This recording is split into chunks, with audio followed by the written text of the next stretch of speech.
Plutarch, Life of Pericles.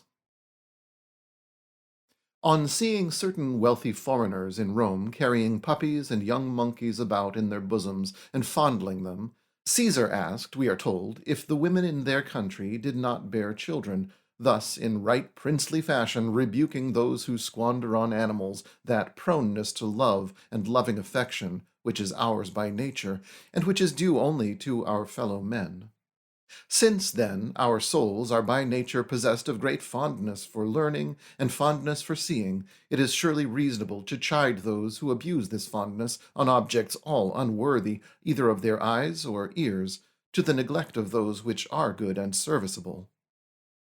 Our outward sense, since it apprehends the objects which encounter it by virtue of their mere impact upon it, must needs, perhaps, regard everything that presents itself, be it useful or useless. But in the exercise of his mind, every man, if he pleases, has the natural power to turn himself away in every case, and to change, without the least difficulty, to that object upon which he himself determines. It is meet, therefore, that he pursue what is best, to the end that he may not merely regard it, but also be edified by regarding it. A color is suited to the eye if its freshness, and its pleasantness as well, stimulates and nourishes the vision, and so our intellectual vision must be applied to such objects as, by their very charm, invite it onward to its own proper good. Such objects are to be found in virtuous deeds. These implant in those who search them out a great and zealous eagerness which leads to imitation. In other cases, admiration of the deed is not immediately accompanied by an impulse to do it. Nay, many times, on the contrary, while we delight in the work, we despise the workman, as, for instance, in the case of perfumes and dyes. We take a delight in them, but dyers and perfumers we regard as illiberal and vulgar folk. Therefore it was a fine saying of Antisthenes, when he heard that Ismenias was an excellent piper. "But he's a worthless man," said he, "otherwise he wouldn't be so good a piper." And so Philip once said to his son, who, as the wine went round, plucked the strings charmingly and skilfully, "Art not ashamed to pluck the strings so well?" It is enough, surely, if a king have leisure to hear others pluck the strings, and he pays great deference to the muses, if he be but a spectator of such contests. Labor with one's hands on lowly tasks gives witness, in the toil thus expended on useless things, to one's own indifference to higher things. No generous youth, from seeing the Zeus at Pisa or the Hera at Argos, longs to be Pheidias or Polycletus, nor to be Anacreon or Philetus or Archilochus out of pleasure in their poems. For it does not of necessity follow that if the work delights you with its grace, the one who wrought it is worthy of your esteem. Wherefore, the spectator is not advantaged by those things at sight of which no ardor for imitation arises in the breast, nor any uplift of the soul arousing zealous impulses to do the like. But virtuous action straightway so disposes a man that he no sooner admires the works of virtue than he strives to emulate those who wrought them. The good things of fortune we love to possess and enjoy, those of virtue we love to perform. The former we are willing should be ours at the hands of others, the latter we wish that others rather should have at our hands. The good creates a stir of activity towards itself, and implants at once in the spectator an active impulse. It does not form his character by ideal representation alone, but through the investigation of its work it furnishes him with a dominant purpose. For such reasons I have decided to persevere in my writing of lives, and so have composed this 10th book, containing the life of Pericles, and that of Fabius Maximus, who waged such lengthy war with Hannibal. The men were alike in their virtues, and more especially in their gentleness and rectitude, and by their ability to endure the follies of their peoples and of their colleagues in office, they proved of the greatest service to their countries. But whether I aim correctly at the proper mark must be decided from what I have written. Pericles was of the tribe Achamantis, of the deme Colargus, and of the foremost family and lineage on both sides. His father, Xanthippus, who conquered the generals of the king at Mycale, married Agariste, granddaughter of that Cleisthenes, who in such noble fashion expelled the Pisistratidae, and destroyed their tyranny, instituted laws, and established a constitution best attempered for the promotion of harmony and safety. She, in her dreams, once fancied that she had given birth to a lion, and a few days thereafter bore Pericles. His personal appearance was unimpeachable, except that his head was rather long, and out of due proportion. For this reason the images of him, almost all of them, wear helmets, because the artists, as it would seem, were not willing to reproach him with deformity. The comic poets of Attica used to call him Scynocephalus, or Squill-head. The squill is sometimes called Scynus. So the comic poet Cratinus, in his Chirons, says, "Faction and Saturn, that ancient of days, were united in wedlock. Their offspring was of all tyrants the greatest, and lo, he is called by the gods the head compeller." And again, in his Nemesis, "Come, Zeus, of guests and heads the lord." And Teleclides speaks of him as sitting on the Acropolis in the greatest perplexity, now heavy of head, and now alone, from the 11-couched chamber of his head, causing vast uproar to arise. And Eupolis, in his Demes, having inquiries made about each one of the demagogues as they come up from Hades, says, when Pericles is called out last, "The very head of those below hast thou now brought." His teacher in music, most writers state, was Damon, whose name, they say, should be pronounced with the first syllable short. But Aristotle says he had a thorough musical training at the hands of Pythoclides. Now, Damon seems to have been a consummate sophist, but to have taken refuge behind the name of music in order to conceal from the multitude his real power, and he associated with Pericles, that political athlete, as it were, in the capacity of rubber and trainer. However, Damon was not left unmolested in this use of his lyre as a screen, but was ostracized for being a great schemer and a friend of tyranny, and became a butt of the comic poets. At all events, Plato represented someone as inquiring of him thus: "In the first place, tell me then, I beseech thee, thou who art the Chiron, as they say, who to Pericles gave his craft." Pericles was also a pupil of Zeno the Eleatic, who discoursed on the natural world, like Parmenides, and perfected a species of refutative catch which was sure to bring an opponent to grief, as Timon of Phlius expressed it. His was a tongue that could argue both ways with a fury resistless, Zeno's, a sailor of all things. But the man who most consorted with Pericles, and did most to clothe him with a majestic demeanor that had more weight than any demagogue's appeals, yes, and who lifted on high and exalted the dignity of his character, was Anaxagoras the Clazomenian, whom men of that day used to call Nous, either because they admired that comprehension of his which proved of such surpassing greatness in the investigation of nature, or because he was the first to enthrone in the universe not chance, nor yet necessity, as the source of its orderly arrangement, but mind, nous, pure and simple, which distinguishes and sets apart, in the midst of an otherwise chaotic mass, the substances which have like elements. This man Pericles extravagantly admired, and being gradually filled full of the so-called higher philosophy and elevated speculation, he not only had, as it seems, a spirit that was solemn, and a discourse that was lofty and free from plebeian and reckless effrontery, but also a composure of countenance that never relaxed into laughter, a gentleness of carriage and cast of attire that suffered no emotion to disturb it while he was speaking, a modulation of voice that was far from boisterous, and many similar characteristics which struck all his hearers with wondering amazement.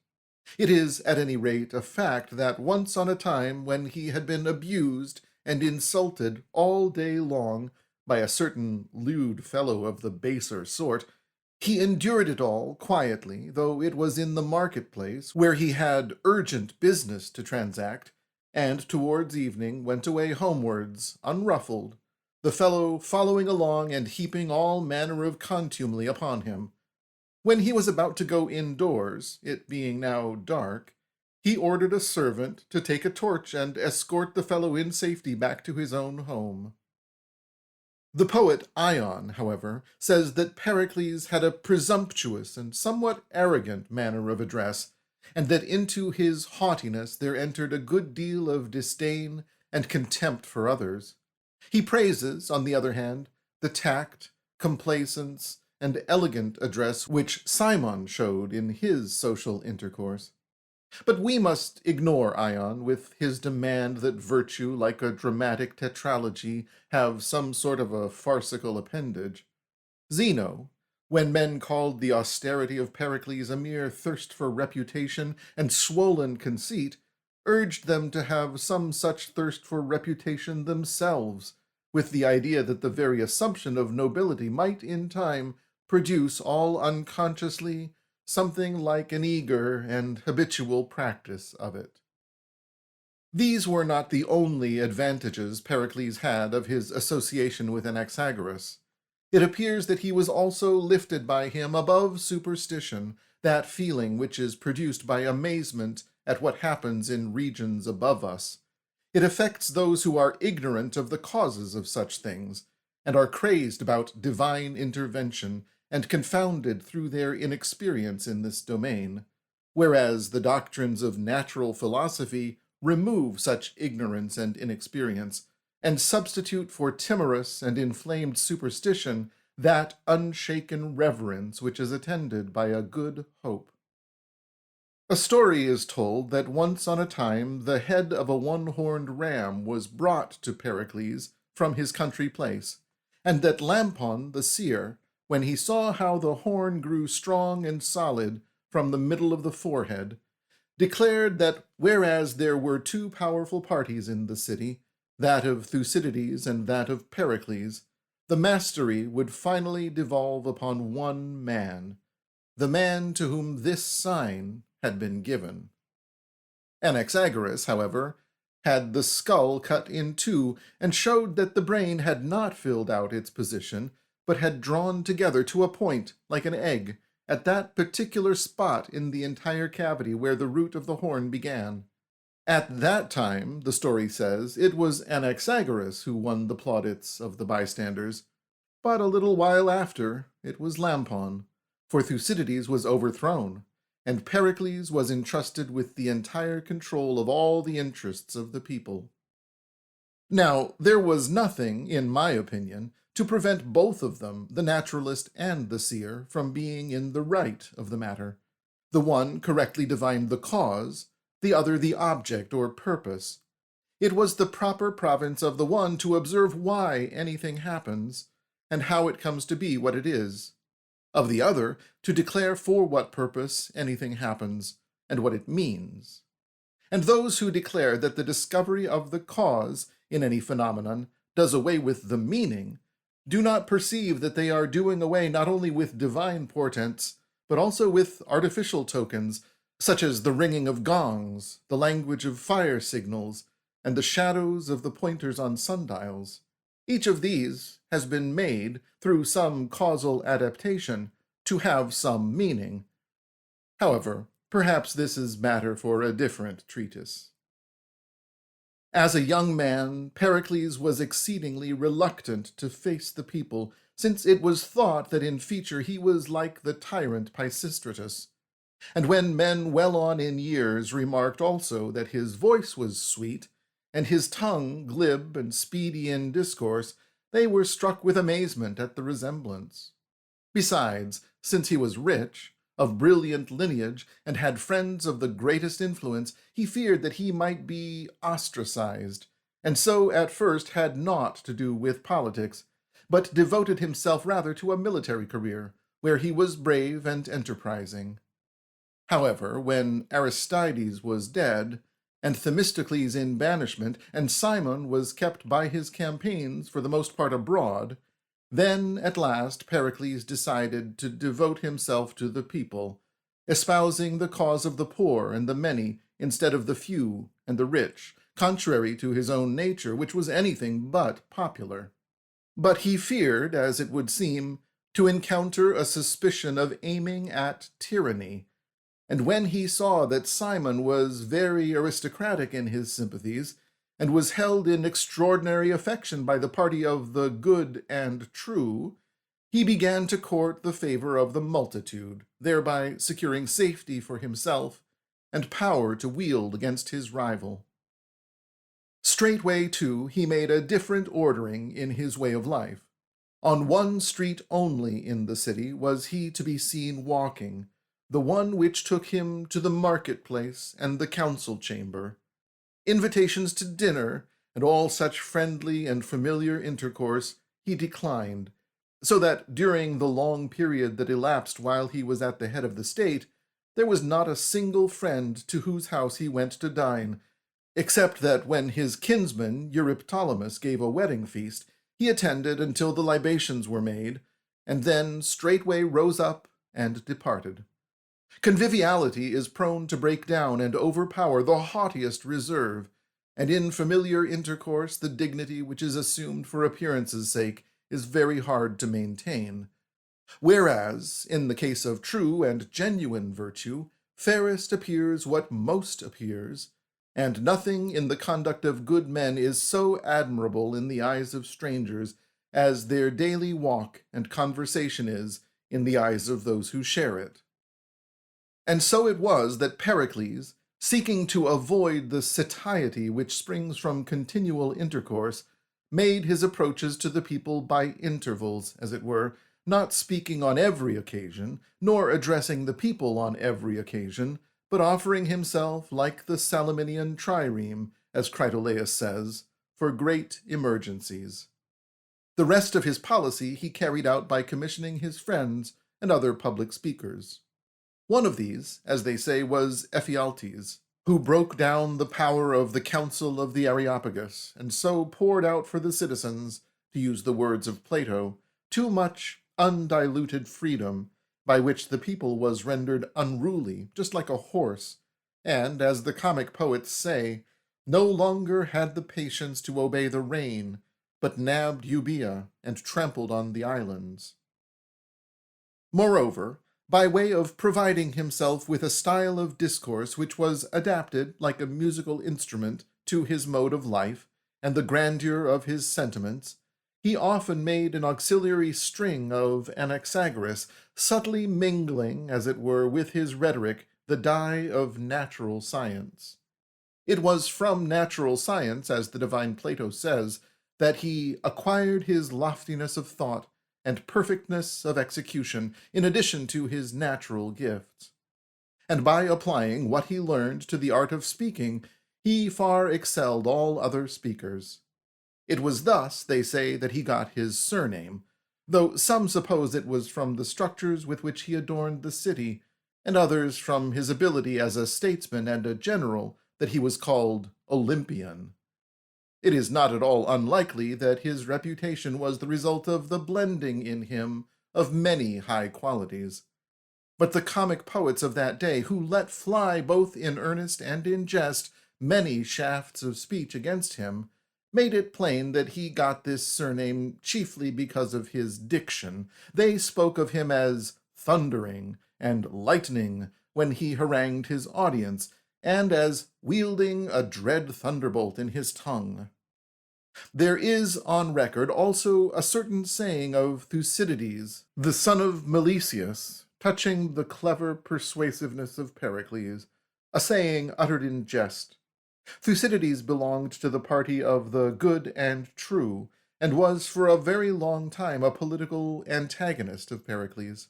When Archidamus, the king of the Lacedaemonians, asked him whether he or Pericles was the better wrestler, he replied, "Whenever I throw him in wrestling, he disputes the fall, and carries his point, and persuades the very men who saw him fall." The truth is, however, that even Pericles, with all his gifts, was cautious in his discourse, so that whenever he came forward to speak, he prayed the gods that there might not escape him unawares a single word which was unsuited to the matter under discussion. In writing, he left nothing behind him except the decrees which he proposed, and only a few in all of his memorable sayings are preserved, as, for instance, his urging the removal of Aegina as the eyesore of the Piraeus, and his declaring that he already beheld war swooping down upon them from Peloponnesus. Once, also, when Sophocles, who was a general with him on a certain naval expedition, praised a lovely boy, he said, "It is not his hands only, Sophocles, that a general must keep clean, but his eyes as well."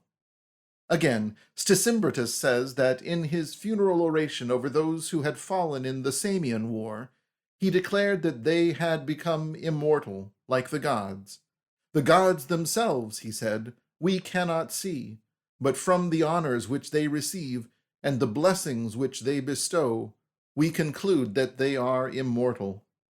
So it was, he said, with those who had given their lives for their country.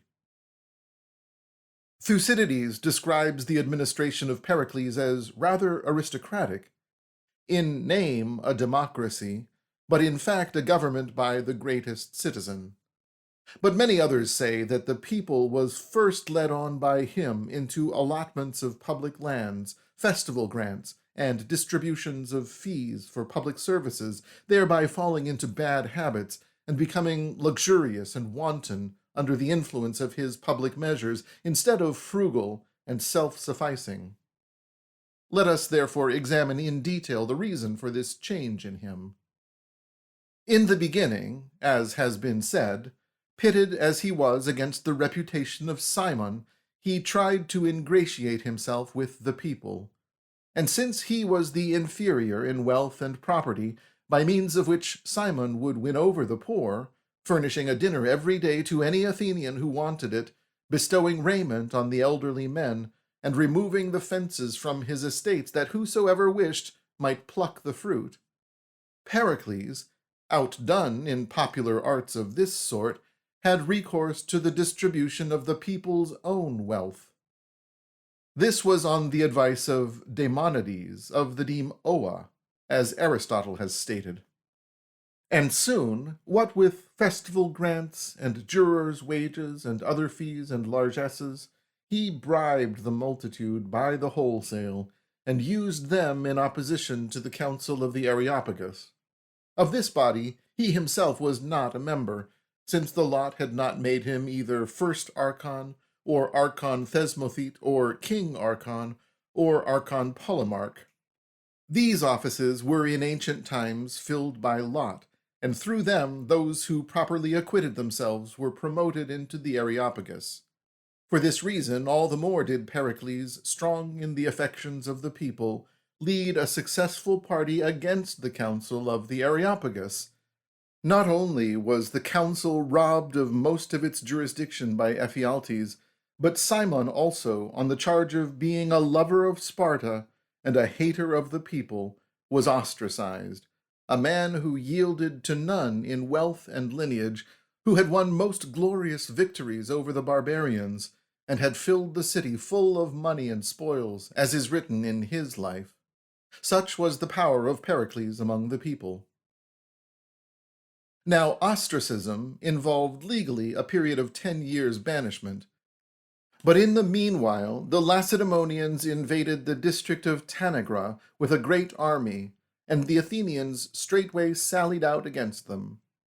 So Cimon came back from his banishment and stationed himself with his tribesmen in line of battle, and determined by his deeds to rid himself of the charge of too great love for Sparta, in that he shared the perils of his fellow citizens. But the friends of Pericles banded together and drove him from the ranks, on the ground that he was under sentence of banishment. For which reason, it is thought, Pericles fought most sturdily in that battle, and was the most conspicuous of all in exposing himself to danger. And there fell in this battle all the friends of Cimon to a man, whom Pericles had accused with him of too great love for Sparta.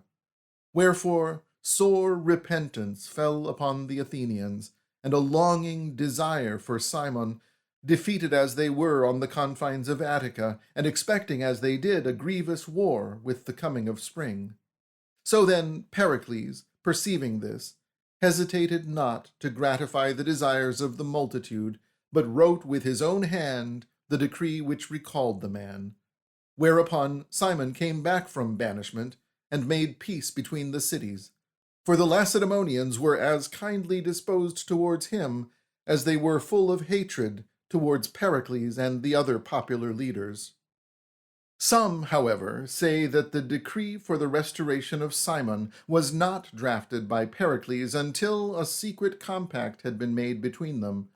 through the agency of Elpinice, Cimon's sister, to the effect that Cimon should sail out with a fleet of 200 ships and have command in foreign parts, attempting to subdue the territory of the king, while Pericles should have supreme power in the city. And it was thought that before this too Elpinice had rendered Pericles more lenient towards Cimon, when he stood his trial on the capital charge of treason. Pericles was at that time one of the committee of prosecution appointed by the people, and on Elpinice's coming to him and supplicating him, said to her with a smile, "Elpinice, thou art an old woman, to attempt such tasks." However, he made only one speech, by way of formally executing his commission, and in the end did the least harm to Cimon of all his accusers. How then can one put trust in Idomeneus, who accuses Pericles of assassinating the popular leader Ephialtes, though he was his friend and a partner in his political program, out of mere jealousy and envy of his reputation? These charges he has raked up from some source or other, and hurled them, as if so much venom, against one who was perhaps not in all points irreproachable, but who had a noble disposition, and an ambitious spirit, wherein no such savage and bestial feelings can have their abode. As for Ephialtes, who was a terror to the oligarchs, and inexorable in exacting accounts from those who wronged the people, and in prosecuting them, his enemies laid plots against him, and had him slain secretly by Aristodicus of Tanagra, as Aristotle says. As for Cimon, he died on his campaign in Cyprus. Then the aristocrats, aware even some time before this that Pericles was already become the greatest citizen, but wishing nevertheless to have someone in the city who should stand up against him and blunt the edge of his power, that it might not be an out-and-out monarchy, put forward Thucydides of Elopisi, a discreet man and a relative of Cimon, to oppose him. He, being less of a warrior than Cimon, and more of a forensic speaker and statesman, by keeping watch and ward in the city, and by wrestling bouts with Pericles on the bema, soon brought the administration into even poise. He would not suffer the party of the good and true, as they called themselves, to be scattered up and down and blended with the populace, as heretofore, the weight of their character being thus obscured by numbers, but by culling them out and assembling them into one body, he made their collective influence thus become weighty, as it were a counterpoise in the balance. Now there had been from the beginning a sort of seam hidden beneath the surface of affairs, as in a piece of iron, which faintly indicated a divergence between the popular and the aristocratic program, but the emulous ambition of these two men cut a deep gash in the state, and caused one section of it to be called the demos, or the people, and the other the oligoi, or the few. At this time, therefore, particularly, Pericles gave the reins to the people, and made his policy one of pleasing them, ever devising some sort of a pageant in the town for the masses, or a feast, or a procession, amusing them like children with not uncouth delights, and sending out 60 triremes annually, on which large numbers of the citizens sailed about for 8 months under pay, practicing at the same time and acquiring the art of seamanship. In addition to this, He dispatched 1,000 settlers to the Chersonesus, and 500 to Naxos, and to Andros half that number, and 1,000 to Thrace to settle with the Bisalti, and others to Italy when the site of Sybaris was settled, which they named Thurii. All this he did by way of lightening the city of its mob of lazy and idle busybodies, rectifying the embarrassments of the poorer people, and giving the allies for neighbors an imposing garrison which should prevent rebellion. But that which brought most delightful adornment to Athens, and the greatest amazement to the rest of mankind, that which alone now testifies for Hellas that her ancient power and splendor, of which so much is told, was no idle fiction, I mean his construction of sacred edifices. This, more than all the public measures of Pericles, his enemies maligned and slandered. They cried out in the assemblies, "The people has lost its fair fame and is in ill repute, because it has removed the public moneys of the Hellenes from Delos into its own keeping, and that seemliest of all excuses which it had to urge against its accusers, to wit, that out of fear of the barbarians it took the public funds from that sacred isle, and was now guarding them in a stronghold. Of this Pericles has robbed it, and surely Hellas is insulted with a dire insult, and manifestly subjected to tyranny when she sees that, with her own enforced contributions for the war, we are gilding and bedizening our city, which, for all the world like a wanton woman, adds to her wardrobe precious stones and costly statues, and temples worth their millions." For his part, Pericles would instruct the people that it owed no account of their moneys to the allies, provided it carried on the war for them and kept off the barbarians. "Not a horse do they furnish," said he, "not a ship, not a hoplite, but money, simply. And this belongs not to those who give it, but to those who take it, if only they furnish that for which they take it in pay. And it is but meet that the city, when once she is sufficiently equipped with all that is necessary for prosecuting the war, should apply her abundance to such works as, by their completion, will bring her everlasting glory, and while in process of completion will bring that abundance into actual service, in that all sorts of activity and diversified demands arise, which rouse every art and stir every hand, and bring, as it were, the whole city under pay, so that she not only adorns, but supports herself as well from her own resources." And it was true that his military expeditions supplied those who were in the full vigor of manhood with abundant resources from the common funds, and in his desire that the unwarlike throng of common laborers should neither have no share at all in the public receipts, nor yet get fees for laziness and idleness, he boldly suggested in the people projects for great constructions, and designs for works which would call many arts into play, and involve long periods of time, in order that the stay-at-homes, no whit less than the sailors and sentinels and soldiers, might have a pretext for getting a beneficial share of the public wealth. The materials to be used were stone, bronze, ivory, gold, ebony, and cypress wood. The arts which should elaborate and work up these materials were those of carpenter, moulder, bronze-smith, stone-cutter, dyer, worker in gold and ivory, painter, embroiderer, embosser, to say nothing of the forwarders and furnishers of the material, such as factors, sailors, and pilots by sea, and by land, wagon makers, trainers of yoked beasts, and drivers. There were also rope makers, weavers, leather workers, road builders, and miners.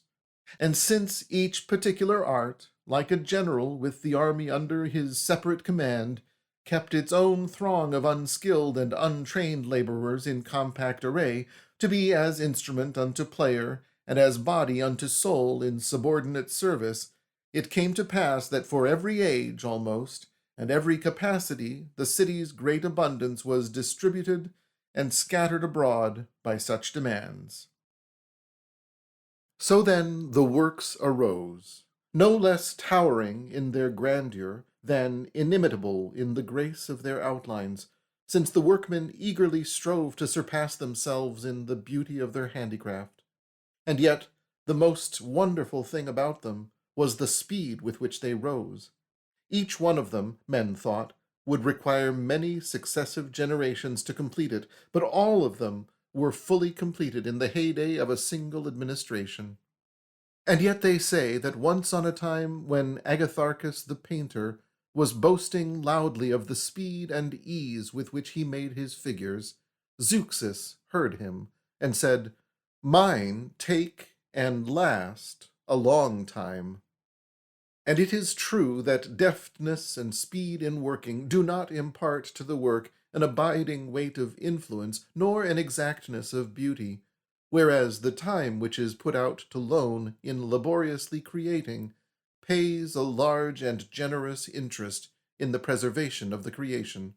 For this reason are the works of Pericles all the more to be wondered at. They were created in a short time for all time. Each one of them, in its beauty, was even then and at once antique, but in the freshness of its vigor it is, even to the present day, recent and newly wrought. Such is the bloom of perpetual newness, as it were, upon these works of his, which makes them ever to look untouched by time, as though the unfaltering breath of an ageless spirit had been infused into them. His general manager and general overseer was Pheidias, although the several works had great architects and artists besides. Of the Parthenon, for instance, with its cella of 100 feet in length, Callicrates and Ictinus were the architects. It was Coroebus who began to build the sanctuary of the mysteries at Eleusis, and he planted the columns on the floor and yoked their capitals together with architraves. But on his death, Metagenes of the deme Xipatie carried up the frieze and the upper tier of columns, while Xenocles of the deme Colargus set on high the lantern over the shrine. For the long wall, concerning which Socrates says he himself heard Pericles introduce a measure, Callicrates was the contractor. Cratinus pokes fun at this work for its slow progress, and in these words: "Since ever so long now, in word has Pericles pushed the thing, in fact he does not budge it." The Odeum, which was arranged internally with many tiers of seats and many pillars, and which had a roof made with a circular slope from a single peak, they say was an exact reproduction of the great king's pavilion, and this too was built under the superintendence of Pericles. Wherefore Cratinus, in his Thracian Women, rails at him again. "The squill-head Zeus, lo, here he comes, the Odeum like a cap upon his cranium, now that for good and all the ostracism is o'er." Then first did Pericles, so fond of honor was he, get a decree passed that a musical contest be held as part of the Panathenaic festival. He himself was elected manager, and prescribed how the contestants must blow the flute, or sing, or pluck the zither. These musical contests were witnessed, both then and thereafter, in the Odeum. The propylaea of the Acropolis were brought to completion in the space of 5 years, Mnesicles being their architect. A wonderful thing happened in the course of their building, which indicated that the goddess was not holding herself aloof, but was a helper both in the inception and in the completion of the work. One of its artificers, the most active and zealous of them all, lost his footing and fell from a great height, and lay in a sorry plight, despaired of by the physicians. Pericles was much cast down at this, but the goddess appeared to him in a dream, and prescribed a course of treatment for him to use, so that he speedily and easily healed the man. It was in commemoration of this that he set up the bronze statue of Athena Hygeia on the Acropolis near the altar of that goddess, which was there before, as they say. But it was Pheidias who produced the great golden image of the goddess, and he is duly inscribed on the tablet as the workman who made it.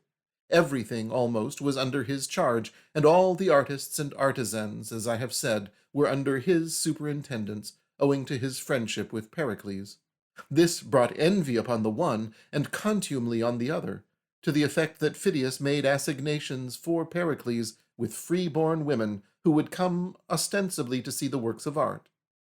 The comic poets took up this story, and bespattered Pericles with charges of abounding wantonness, connecting their slanders with the wife of Menippus, a man who was his friend and a colleague in the generalship, and with the bird culture of Pyrilampes, who, since he was the comrade of Pericles, was accused of using his peacocks to bribe the women with whom Pericles consorted. And why should anyone be astonished that men of wanton life lose no occasion for offering up sacrifices, as it were, of contumelious abuse of their superiors to the evil deity of popular envy, when even Stysimbratus of Thasos has ventured to make public charge against Pericles of a dreadful and fabulous impiety with his son's wife? To such degree, it seems, is truth hedged about with difficulty, and hard to capture by research, since those who come after the events in question find that lapse of time is an obstacle to their proper perception of them, while the research of their contemporaries into men's deeds and lives, partly through envious hatred and partly through fawning flattery, defiles and distorts the truth. Thucydides and his party kept denouncing Pericles for playing fast and loose with the public moneys and annihilating the revenues. Pericles therefore asked the people in assembly whether they thought he had expended too much, and on their declaring that it was altogether too much, "Well then," said he, "let it not have been spent on your account but mine, and I will make the inscriptions of dedication in my own name." When Pericles had said this, whether it was that they admired his magnanimity or vied with his ambition to get the glory of his works, they cried out with a loud voice and bade him take freely from the public funds for his outlays, and to spare naught whatsoever. And finally he ventured to undergo with Thucydides the contest of the ostracism, wherein he secured his rival's banishment, and the dissolution of the faction which had been arrayed against him. Thus, then, seeing that political differences were entirely remitted, and the city had become a smooth surface, as it were, and altogether united, he brought under his own control Athens and all the issues dependent on the Athenians. Tributes, armies, triremes, the islands, the sea, the vast power derived from Hellenes, vast also from barbarians, and a supremacy that was securely hedged about with subject nations, royal friendships, and dynastic alliances. But then he was no longer the same man as before, nor alike submissive to the people, and ready to yield and give in to the desires of the multitude as a steersman to the breezes. Nay, rather, forsaking his former lax and sometimes rather effeminate management of the people, as it were a flowery and soft melody, he struck the high and clear note of an aristocratic and kingly statesmanship, and employing it for the best interests of all in a direct and undeviating fashion, he led the people, for the most part willingly, by his persuasions and instructions. And yet there were times when they were sorely vexed with him, and then he tightened the reins and forced them into the way of their advantage with a master's hand, for all the world like a wise physician who treats a complicated disease of long standing, occasionally with harmless indulgences to please his patient, and occasionally, too, with caustics and bitter drugs, which work salvation. For whereas all sorts of distempers, as was to be expected, were rife in a rabble which possessed such vast empire, he alone was so endowed by nature that he could manage each one of these cases suitably, and more than anything else, He used the people's hopes and fears like rudders, so to speak, giving timely check to their arrogance, and allaying and comforting their despair. Thus he proved that rhetoric, or the art of speaking, is, to use Plato's words, an enchantment of the soul, and that her chiefest business is a careful study of the affections and passions, which are, so to speak, strings and stops of the soul, requiring a very judicious fingering and striking. The reason for his success was not his power as a speaker merely, but, as Thucydides says, the reputation of his life and the confidence reposed in him as one who was manifestly proven to be utterly disinterested and superior to bribes. He made the city, great as it was when he took it, the greatest and richest of all cities, and grew to be superior in power to kings and tyrants. Some of these actually appointed him guardian of their sons, but he did not make his estate a single drachma greater than it was when his father left it to him. Of his power there can be no doubt, since Thucydides gives so clear an exposition of it, and the comic poets unwittingly reveal it even in their malicious jibes, calling him and his associates new Pisistratidae, and urging him to take solemn oath not to make himself a tyrant, on the plea, forsooth, that his preeminence was incommensurate with a democracy, and too oppressive. Teleuclides says that the Athenians had handed over to him, with the city's assessments, the cities themselves, to bind or release as he pleases, their ramparts of stone to build up if he likes, and then to pull down again straightway, their treaties, their forces, their might, peace, and riches, and all the fair gifts of good fortune. And this was not the fruit of a golden moment, nor the culminating popularity of an administration that bloomed but for a season. Nay, rather, he stood first for 40 years among such men as Ephialtes, Leocrates, Myronides, Cimon, Ptolemies, and Thucydides, and after the deposition of Thucydides and his ostracism, for no less than 15 of these years did he secure an imperial sway that was continuous and unbroken, by means of his annual tenure of the office of general. During all these years he kept himself untainted by corruption, although he was not altogether indifferent to money-making. Indeed, the wealth which was legally his by inheritance from his father, that it might not from sheer neglect take to itself wings and fly away, nor yet cause him much trouble and loss of time when he was busy with higher things, he set into such orderly dispensation as he thought was easiest and most exact. This was to sell his annual products altogether in the lump, and then to buy in the market each article as it was needed, and so provide the ways and means of daily life. For this reason he was not liked by his sons when they grew up, nor did their wives find in him a liberal purveyor, but they murmured at his expenditure for the day merely, and under the most exact restrictions, there being no surplus of supplies at all, as in a great house and under generous circumstances, but every outlay and every intake proceeding by count and measure. His agent in securing all this great exactitude was a single servant, Evangelus, who was either gifted by nature or trained by Pericles so as to surpass everybody else in domestic economy. It is true that this conduct was not in accord with the wisdom of Anaxagoras, since that philosopher actually abandoned his house and left his land to lie fallow for sheep grazing, owing to the lofty thoughts with which he was inspired. But the life of a speculative philosopher is not the same thing, I think, as that of a statesman. The one exercises his intellect without the aid of instruments and independent of external matters for noble ends, whereas the other, inasmuch as he brings his superior excellence into close contact with the common needs of mankind, must sometimes find wealth not merely one of the necessities of life, but also one of its noble things, as was actually the case with Pericles, who gave aid to many poor men.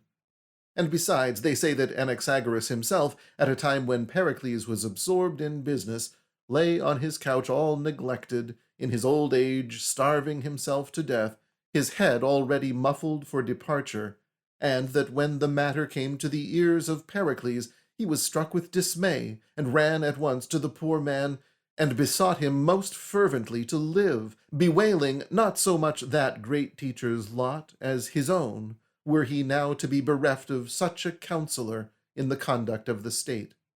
Then Anaxagoras, so the story goes, unmuffled his head, and said to him, Pericles, even those who need a lamp pour oil therein. When the Lacedaemonians began to be annoyed by the increasing power of the Athenians, Pericles, by way of inciting the people to cherish yet loftier thoughts, and to deem itself worthy of great achievements, introduced a bill to the effect that all Hellenes, wheresoever resident in Europe or in Asia, small and large cities alike, should be invited to send deputies to a council at Athens. This was to deliberate concerning the Hellenic sanctuaries, which the barbarians had burned down, concerning the sacrifices which were due to the gods in the name of Hellas, in fulfillment of vows made when they were fighting with the barbarians, and concerning the sea, that all might sail it fearlessly and keep the peace.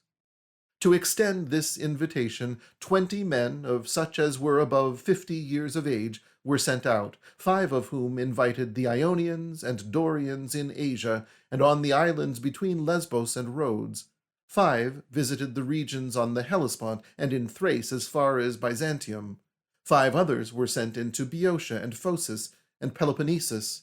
and from here by way of the Azolian Locrians into the neighboring continent as far as Acarnania and Ambracia, while the rest proceeded through Euboea to the Aeaeans and the Maliac Gulf, and the Phaeotic Achaeans and the Thessalians, urging them all to come and take part in the deliberations for the peace and common welfare of Hellas.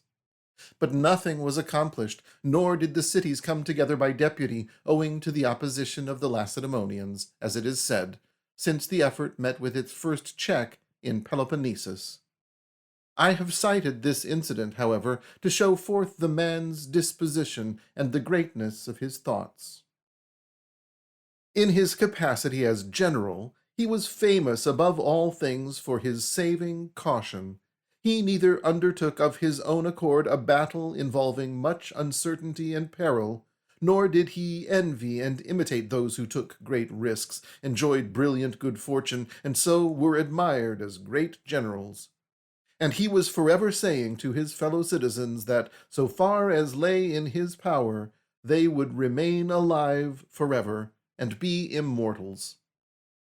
So when he saw that Ptolemades, the son of Ptolemaeus, all on account of his previous good fortune and of the exceeding great honor bestowed upon him for his wars, was getting ready quite inopportunely to make an incursion into Boeotia, and that he had persuaded the bravest and most ambitious men of military age to volunteer for the campaign, as many as 1,000 of them, aside from the rest of his forces, he tried to restrain and dissuade him in the popular assembly, uttering then that well-remembered saying, to wit, that if he would not listen to Pericles, he would yet do full well to wait for that wisest of all counselors, time. This saying brought him only moderate repute at the time, but a few days afterwards, when word was brought that Ptolemades himself was dead after defeat in a battle near Coronea, and that many brave citizens were dead likewise, then it brought Pericles great repute as well as goodwill, for that he was a man of discretion and patriotism. Of all his expeditions, that to the Chersonesus was held in most loving remembrance, since it proved the salvation of the Hellenes who dwelt there.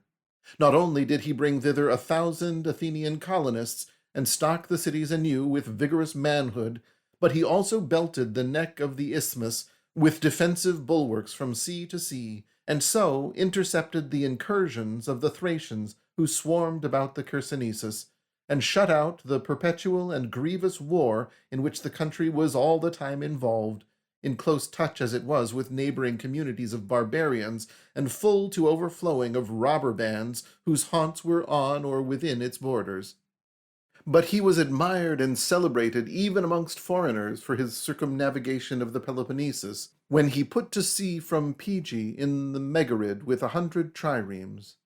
He not only ravaged a great strip of seashore, as Ptolemades had done before him, but also advanced far into the interior with the hoplites from his ships, and drove all his enemies inside their walls in terror at his approach, excepting only the Sicyonians, who made a stand against him in Nemea and joined battle with him. These he routed by main force and set up a trophy for his victory. Then, from Achaia, which was friendly to him, he took soldiers on board his triremes and proceeded with his armament to the opposite mainland, where he sailed up the Achelous, overran Acarnania, shut up the people of Eneiade behind their walls, and after ravaging and devastating their territory, went off homewards, having shown himself formidable to his enemies, but a safe and efficient leader for his fellow citizens. For nothing untoward befell, even as a result of chance, those who took part in the expedition. He also sailed into the Euxine Sea with a large and splendidly equipped armament. There he effected what the Greek cities desired, and dealt with them humanely, while to the neighboring nations of barbarians, with their kings and dynasts, he displayed the magnitude of his forces, and the fearless courage with which they sailed whithersoever they pleased, and brought the whole sea under their own control. He also left with the banished Sinopians 13 ships of war, and soldiers under the command of Lamachus, to aid them against Timocilius.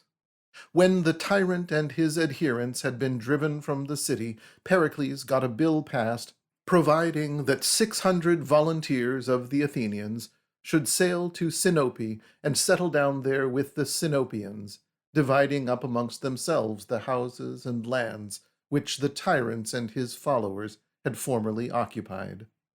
But in other matters he did not accede to the vain impulses of the citizens, nor was he swept along with the tide when they were eager, from a sense of their great power and good fortune, to lay hands again upon Egypt and molest the realms of the king which lay along the sea. Many also were possessed already with that inordinate and inauspicious passion for Sicily, which was afterwards kindled into flame by such orators as Alcibiades. And some there were who actually dreamed of Tuscany and Carthage, and that not without a measure of hope, in view of the magnitude of their present supremacy and the full-flowing tide of success in their undertakings. But Pericles was ever trying to restrain this extravagance of theirs, to lop off their expansive meddlesomeness, and to divert the greatest part of their forces to the guarding and securing of what they had already won. He considered it a great achievement to hold the Lacedaemonians in check, and set himself in opposition to these in every way, as he showed, above all other things, by what he did in the sacred war. The Lacedaemonians made an expedition to Delphi, while the Phocians had possession of the sanctuary there, and restored it to the Delphians. But no sooner had the Lacedaemonians departed than Pericles made a counter-expedition and reinstated the Phocians. And whereas the Lacedaemonians had had the promanteia, or right of consulting the oracle in behalf of others also, which the Delphians had bestowed upon them, carved upon the forehead of the bronze wolf in the sanctuary, he secured from the Phocians this high privilege for the Athenians, and had it chiseled along the right side of the same wolf. That he was right in seeking to confine the power of the Athenians within Lesser Greece was amply proved by what came to pass. To begin with, the Euboeans revolted, and he crossed over to the island with a hostile force. Then straightway word was brought to him that the Megarians had gone over to the enemy, and that an army of the enemy was on the confines of Attica, under the leadership of Pleistoanax, the king of the Lacedaemonians. Accordingly, Pericles brought his forces back with speed from Euboea for the war in Attica. He did not venture to join battle with hoplites who were so many, so brave, and so eager for battle, but seeing that Pleistoanax was a very young man, and that out of all his advisers he set most store by Cleandridas, whom the Ephors had sent along with him, by reason of his youth, to be a guardian and an assistant to him, he secretly made trial of this man's integrity, speedily corrupted him with bribes, and persuaded him to lead the Peloponnesians back out of Attica. When the army had withdrawn and had been disbanded to their several cities, the Lacedaemonians, in indignation, laid a heavy fine upon their king, the full amount of which he was unable to pay, and so betook himself out of Lacedaemon, while Cleandridas, who had gone into voluntary exile, was condemned to death. He was the father of that Gylippus who overcame the Athenians in Sicily. And nature seems to have imparted covetousness to the son, as it were a congenital disease, owing to which he too, after noble achievements, was caught in base practices, and banished from Sparta in disgrace. This story, however, I have told at length in my life of Lysander. When Pericles, in rendering his accounts for this campaign, recorded an expenditure of 10 talents as for sundry needs, the people approved it without officious meddling and without even investigating the mystery. But some writers, among whom is Theophrastus the philosopher, have stated that every year 10 talents found their way to Sparta from Pericles, and that with these he conciliated all the officials there, and so staved off the war, not purchasing peace, but time, in which he could make preparations at his leisure, and then carry on war all the better. However that may be, he again turned his attention to the rebels, and after crossing to Euboea with 50 ships of war and 5,000 hoplites, he subdued the cities there. Those of the Chalcidians who were styled Hippobati, or knights, and who were preeminent for wealth and reputation, he banished their city, and all the Hestiaeans he removed from the country, and settled Athenians in their places, treating them, and them only, thus inexorably, because they had taken an Attic ship captive, and slain its crew. After this, when peace had been made for 30 years between the Athenians and the Lacedaemonians, he got a decree passed for his expedition to Samos, alleging against its people that, though they were ordered to break off their war against the Milesians, they were not complying. Now, since it is thought that he proceeded thus against the Samians to gratify Aspasia, this may be a fitting place to raise the query what great art or power this woman had, that she managed as she pleased the foremost men of the state, and afforded the philosophers occasion to discuss her in exalted terms and at great length.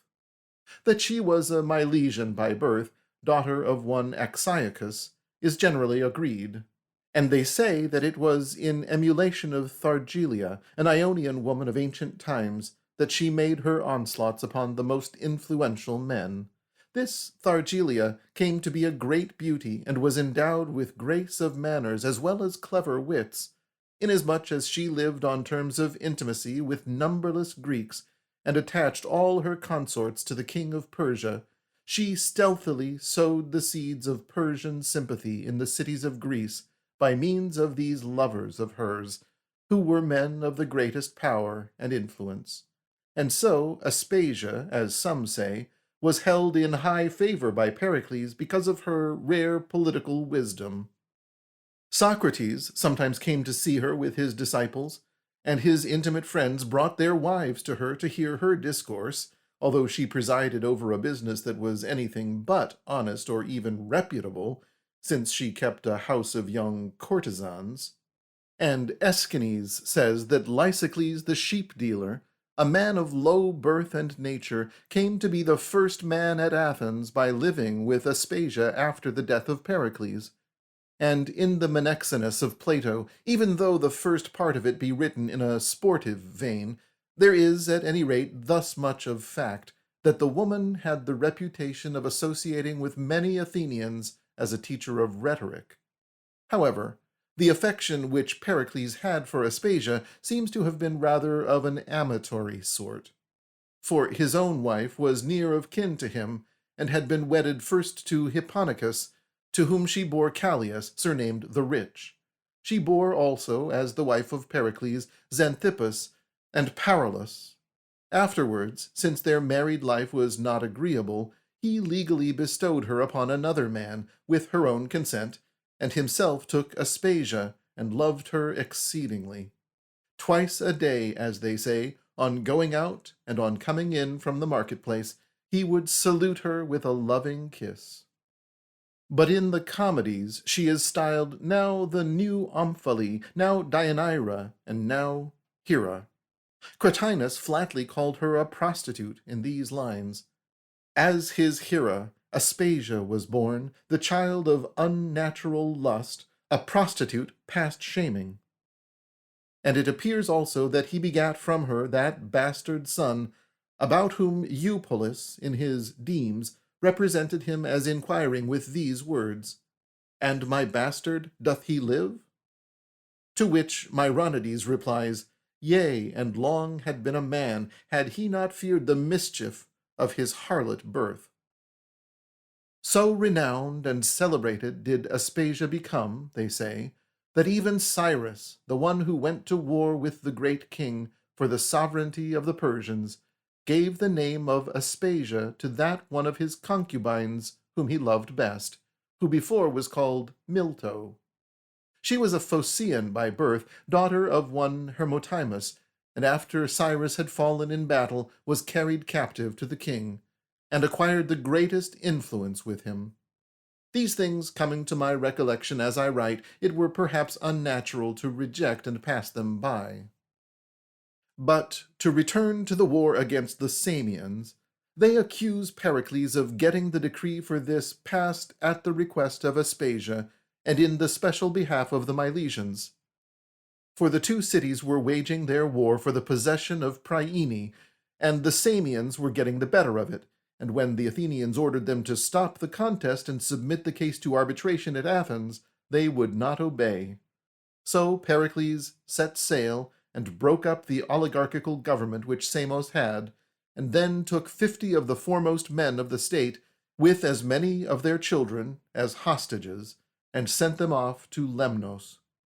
And yet they say that every one of these hostages offered him a talent on his own account, and that the opponents of democracy in the city offered him many talents besides. And still further, Pisuthnes, the Persian satrap, who had much goodwill towards the Samians, sent him 10,000 gold staters, and interceded for the city. However, Pericles took none of these bribes, but treated the Samians just as he had determined, set up a democracy, and sailed back to Athens. Then the Samians at once revolted, after Pisuthnes had stolen away their hostages from Lemnos for them, and in other ways equipped them for the war. Once more, therefore, Pericles set sail against them. They were not victims of sloth, nor yet of abject terror, but full of exceeding zeal in their determination to contest the supremacy of the sea.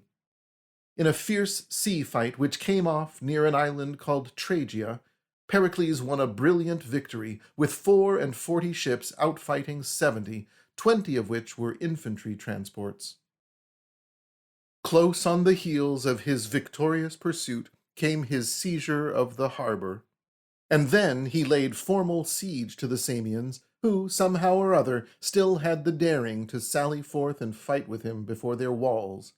But soon a second and a larger armament came from Athens, and the Samians were completely beleaguered and shut in. Then Pericles took 60 triremes and sailed out into the main sea, as most authorities say, because he wished to meet a fleet of Phoenician ships which was coming to the aid of the Samians, and fight it at as great a distance from Samos as possible. But according to Stacymbratus, because he had designs on Cyprus, which seems incredible. But in any case, whichever design he cherished, he seems to have made a mistake. For no sooner had he sailed off than Melissus, the son of Ithagenes, a philosopher who was then acting as general at Samos, despising either the small number of ships that were left or the inexperience of the generals in charge of them, persuaded his fellow citizens to make an attack upon the Athenians.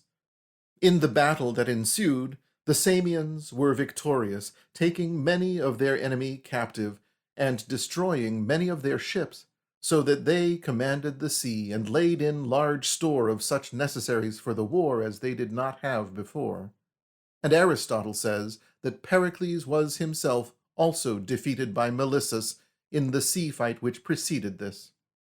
The Samians retaliated upon the Athenians by branding their prisoners in the forehead with owls, for the Athenians had once branded some of them with the samina. Now, the samina is a ship of war with a boar's head design for prow and ram, but more capacious than usual and paunch-like, so that it is a good deep-sea traveler and a swift sailor too. It got this name because it made its first appearance in Samos, where Polycrates the tyrant had some built. To these brand marks, they say, the verse of Aristophanes made riddling reference. For oh, how lettered is the folk of the Samians! Be that true or not, when Pericles learned of the disaster which had befallen his fleet, he came speedily to its aid.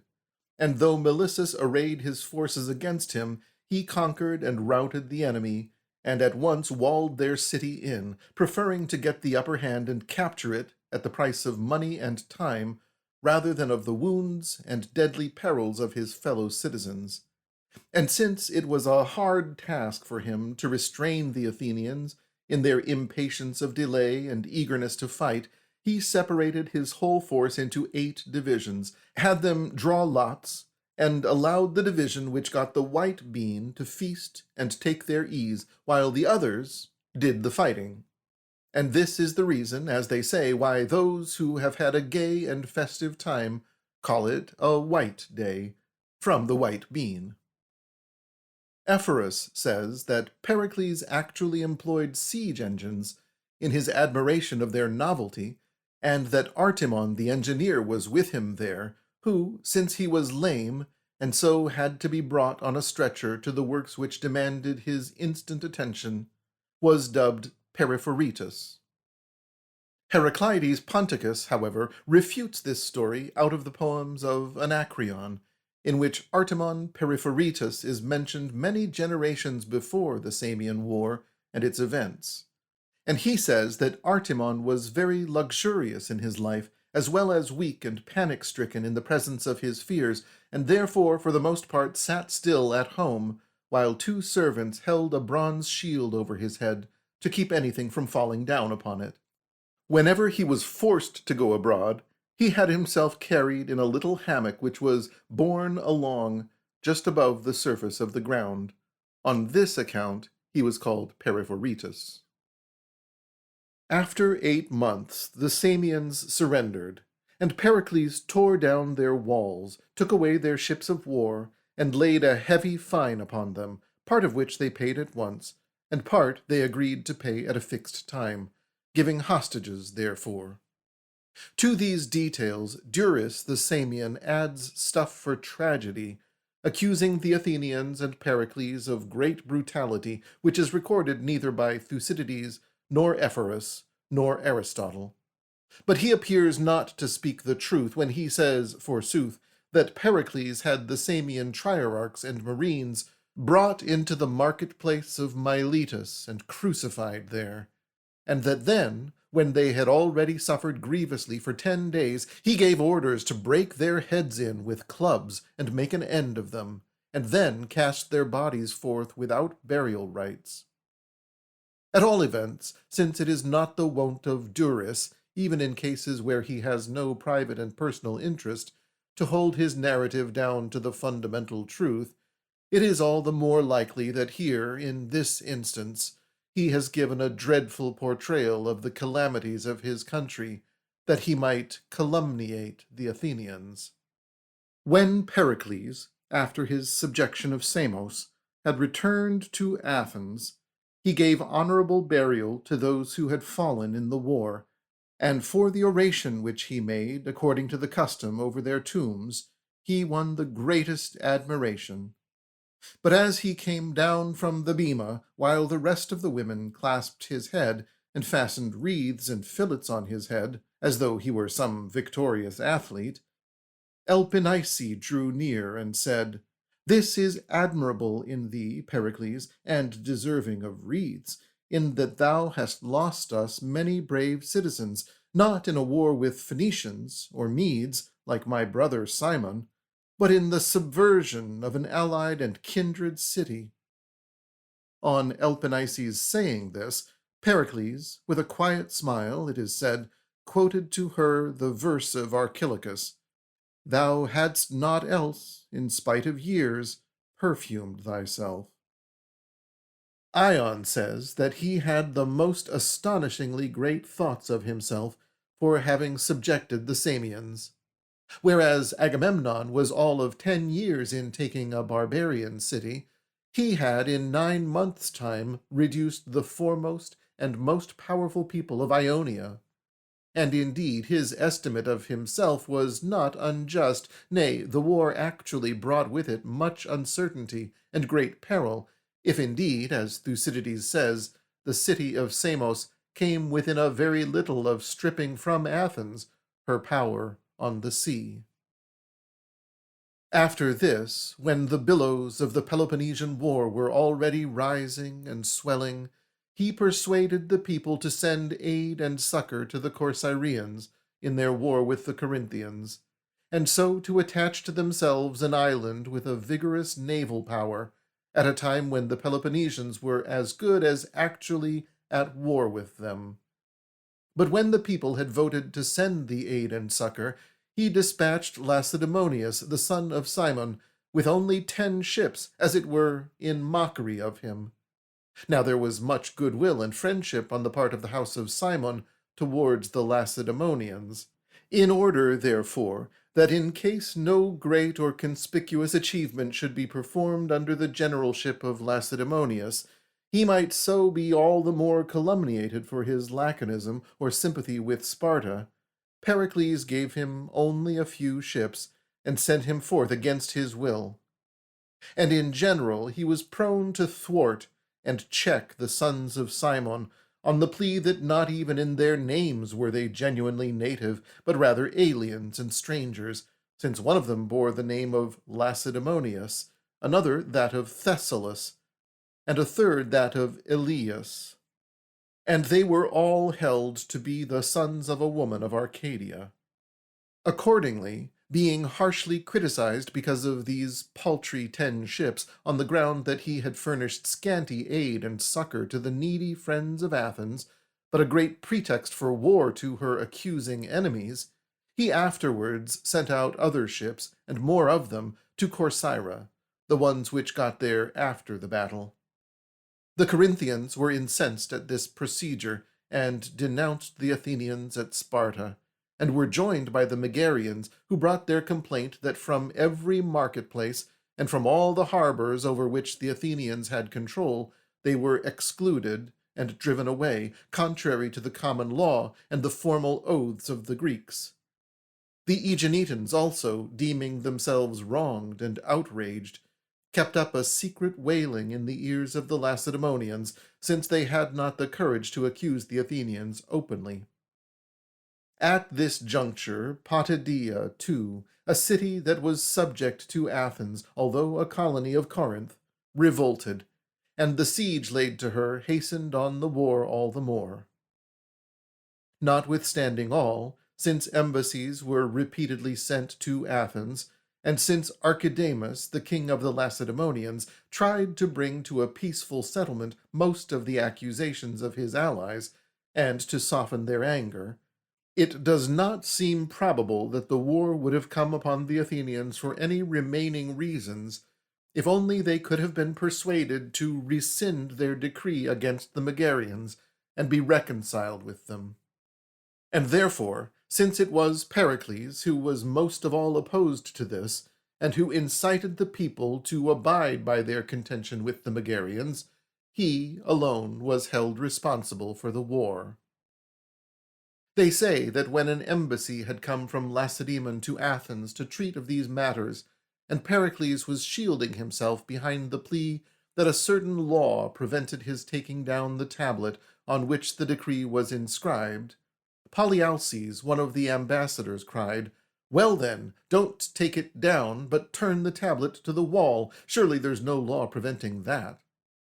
Clever as the proposal was, however, not one whit the more did Pericles give in. He must have secretly cherished then, as it seems, some private grudge against the Megarians, but by way of public and open charge he accused them of appropriating to their own profane uses the sacred territory of Eleusis, and proposed a decree that a herald be sent to them, the same to go also to the Lacedaemonians with a denunciation of the Megarians. This decree, at any rate, is the work of Pericles, and aims at a reasonable and humane justification of his course. But after the herald who was sent, Anthimocritus, had been put to death through the agency of the Megarians, as it was believed, Carinus proposed a decree against them, to the effect that there be irreconcilable and implacable enmity on the part of Athens towards them, and that whosoever of the Megarians should set foot on the soil of Attica be punished with death, and that the generals, whenever they should take their ancestral oath of office, add to their oath this clause, that they would invade the Megarid twice during each succeeding year, and that Anthimocritus be buried honorably at the Thracian gates, which are now called the Dipylum. But the Megarians denied the murder of Anthimocritus, and threw the blame for Athenian hate on Aspasia and Pericles, appealing to those far-famed and hackneyed versicles of the Acarnians. Simetha, harlot, one of Megara's womankind, was stolen by gilded youths more drunk than otherwise, and so the Megarians, pangs of wrath all reeking hot, pay back the theft and raped of Aspasia's harlots too. Well, then, whatever the original ground for enacting the decree, and it is no easy matter to determine this, the fact that it was not rescinded all men alike lay to the charge of Pericles. Only some say that he persisted in his refusal in a lofty spirit, and with a clear perception of the best interests of the city, regarding the injunction laid upon it as a test of its submissiveness, and its compliance as a confession of weakness, while others hold that it was rather with a sort of arrogance and love of strife, as well as for the display of his power, that he scornfully defied the Lacedaemonians. But the worst charge of all, and yet the one which has the most vouchers, runs something like this. Pheidias the sculptor was contractor for the great statue, as I have said, and being admitted to the friendship of Pericles, and acquiring the greatest influence with him, made some enemies through the jealousy which he excited. Others also made use of him to test the people, and see what sort of a judge it would be in a case where Pericles was involved. These latter persuaded one Menon, an assistant of Pheidias, to take a suppliant's seat in the marketplace, and demand immunity from punishment in case he should bring information and accusation against Pheidias.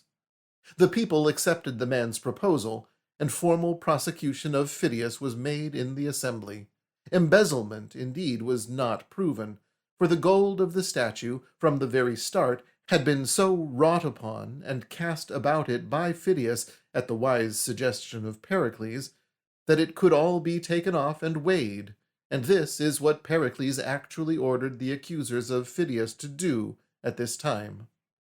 But the reputation of his works nevertheless brought a burden of jealous hatred upon Pheidias,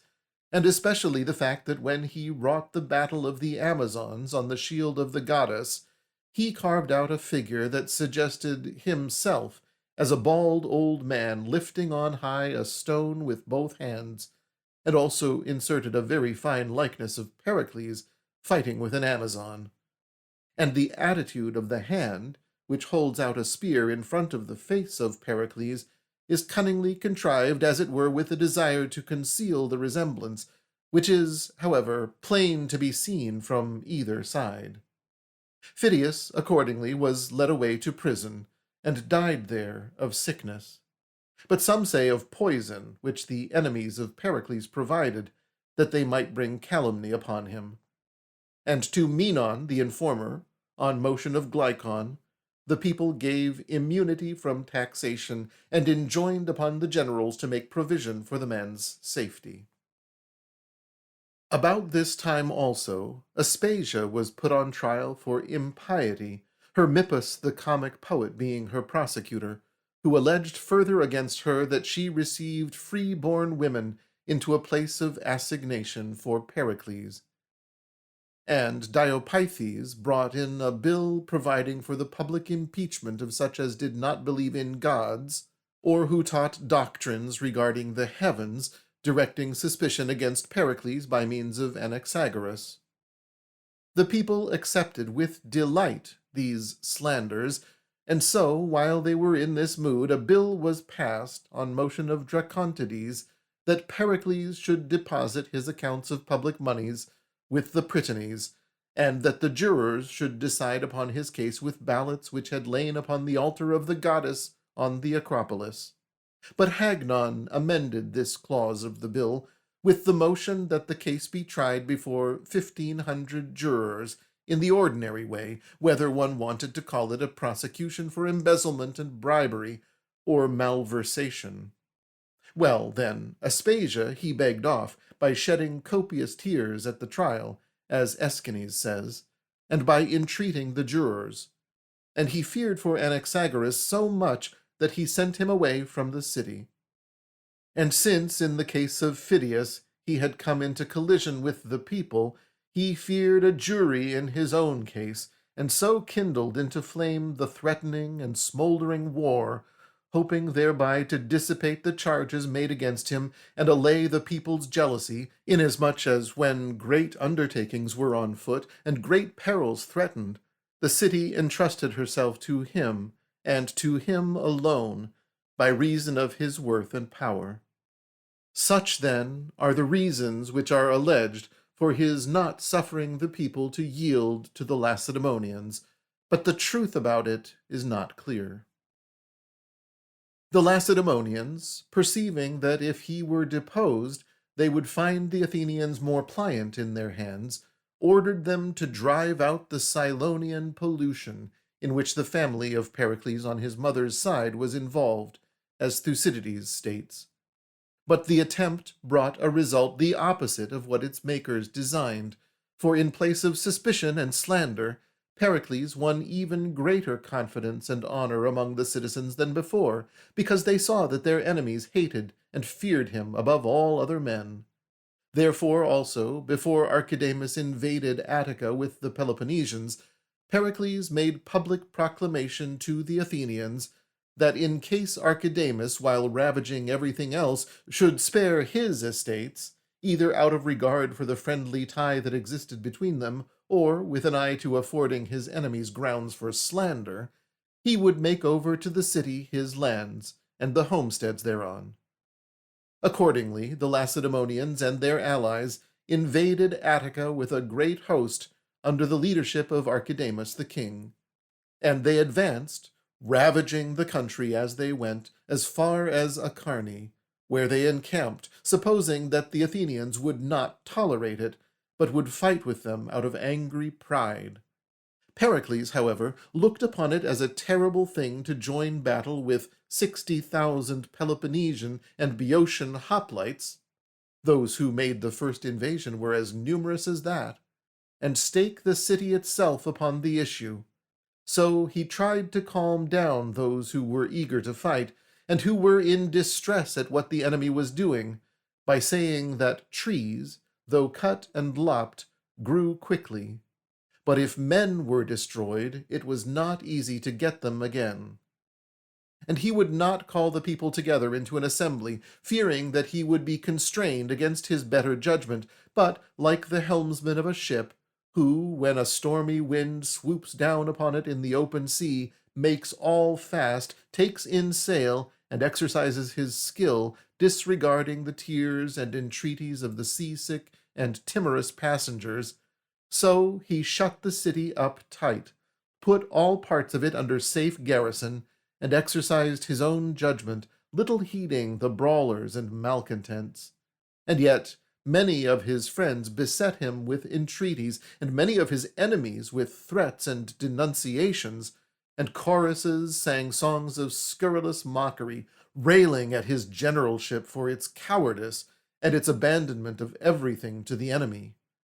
Cleon, too, was already harassing him, taking advantage of the wrath with which the citizens regarded him, to make his own way toward the leadership of the people, as these anapestic verses of Hermippus show.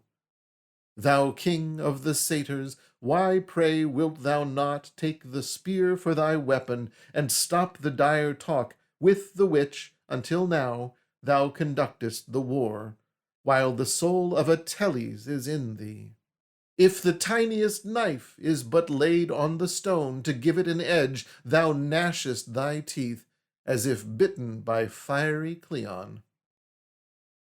However, Pericles was moved by no such things, but gently and silently underwent the ignominy and the hatred, and, sending out an armament of 100 ships against the Peloponnesus, did not himself sail with it, but remained behind, keeping the city under watch and ward and well in hand until the Peloponnesians withdrew.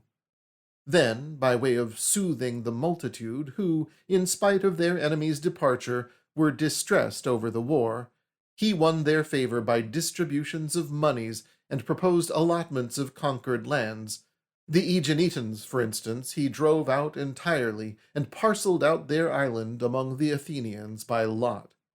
And some consolation was to be had from what their enemies suffered, for the expedition around the Peloponnesus ravaged much territory and sacked villages and small cities, while Pericles himself, by land, invaded the Megarid and razed it all. Wherein also it was evident that though their enemies did the Athenians much harm by land, they suffered much too at their hands by sea,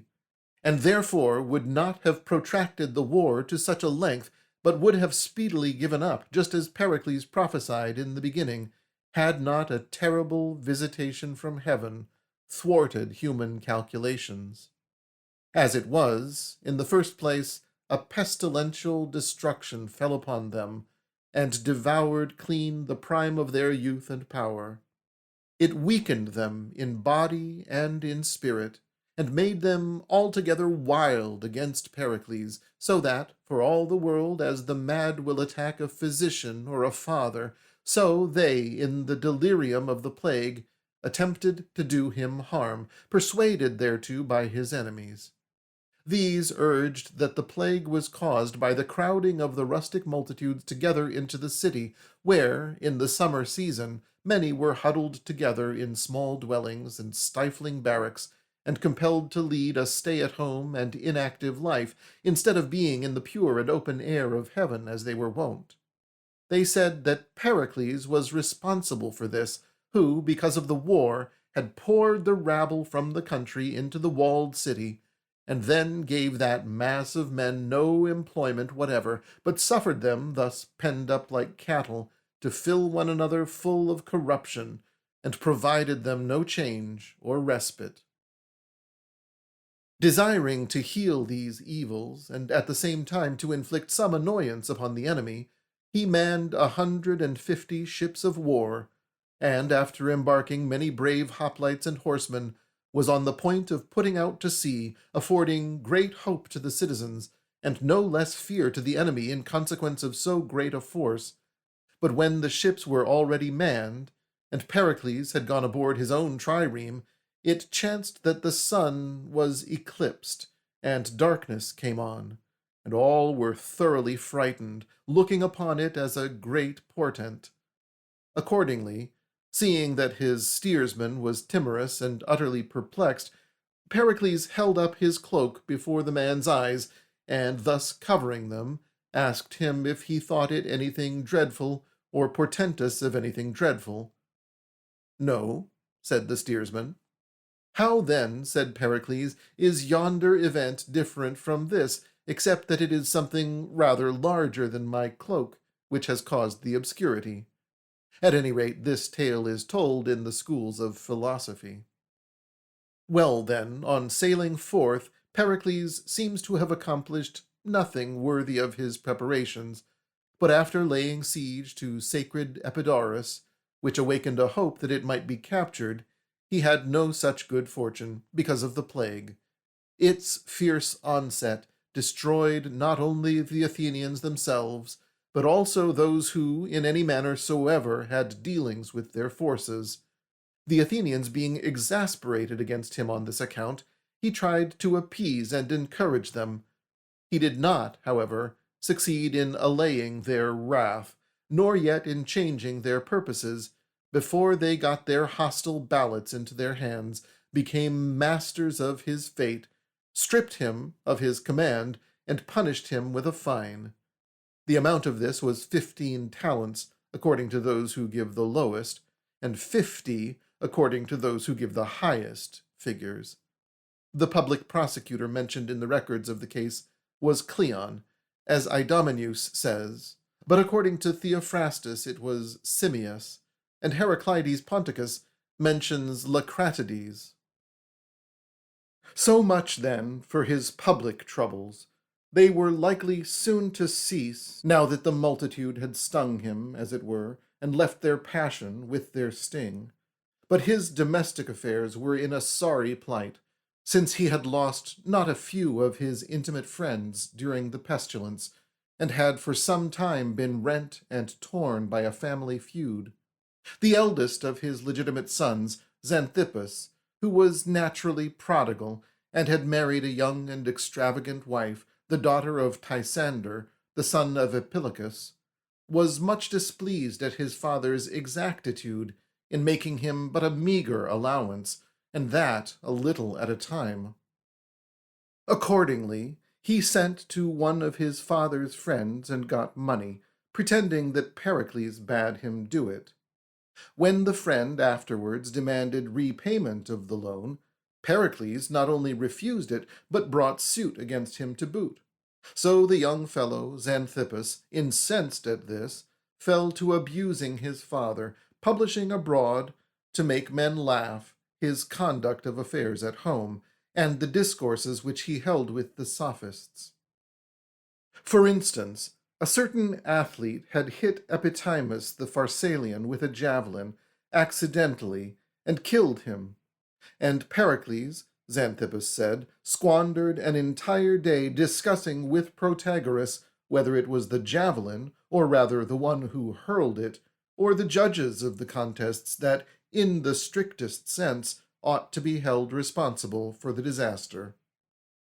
Besides all this, the slanderous charge concerning his own wife, Stacymbratus says, was sown abroad in public by Xanthippus himself, and also that the quarrel which the young man had with his father remained utterly incurable up to the time of his death, for Xanthippus fell sick and died during the plague. Pericles lost his sister also at that time, and of his relatives and friends the largest part, and those who were most serviceable to him in his administration of the city. He did not, however, give up, nor yet abandon his loftiness and grandeur of spirit because of his calamities. Nay, he was not even seen to weep, either at the funeral rites or at the grave of any of his connections, until indeed he lost the very last remaining one of his own legitimate sons, Perillus. Even though he was bowed down at this stroke, he nevertheless tried to persevere in his habit and maintain his spiritual greatness. But as he laid a wreath upon the dead, he was vanquished by his anguish at the sight, so that he broke out into wailing and shed a multitude of tears, although he had never done any such thing in all his life before. The city made trial of its other generals and councillors for the conduct of the war, but since no one appeared to have weight that was adequate or authority that was competent for such leadership, it yearned for Pericles, and summoned him back to the bema and the war office. He was lying dejectedly at home because of his sorrow, but was persuaded by Alcibiades and his other friends to resume his public life. When the people had apologized for their thankless treatment of him, and he had undertaken again the conduct of the state and been elected general, he asked for a suspension of the law concerning children born out of wedlock, a law which he himself had formerly introduced, in order that the name and lineage of his house might not altogether expire through lack of succession. The circumstances of this law were as follows. Many years before this, when Pericles was at the height of his political career and had sons born in wedlock, as I have said, he proposed a law that only those should be reckoned Athenians whose parents on both sides were Athenians. And so, when the king of Egypt sent a present to the people of 40,000 measures of grain, and this had to be divided up among the citizens, there was a great crop of prosecutions against citizens of illegal birth by the law of Pericles, who had up to that time escaped notice and been overlooked, and many of them also suffered at the hands of informers. As a result, a little less than 5,000 were convicted and sold into slavery, and those who retained their citizenship and were adjudged to be Athenians were found, as a result of this scrutiny, to be 14,040 in number. It was, accordingly, a grave matter that the law which had been rigorously enforced against so many should now be suspended by the very man who had introduced it, and yet the calamities which Pericles was then suffering in his family life, regarded as a kind of penalty which he had paid for his arrogance and haughtiness of old, broke down the objections of the Athenians. They thought that what he suffered was by way of retribution, and that what he asked became a man to ask, and men to grant, and so they suffered him to enroll his illegitimate son in the phratry lists, and to give him his own name.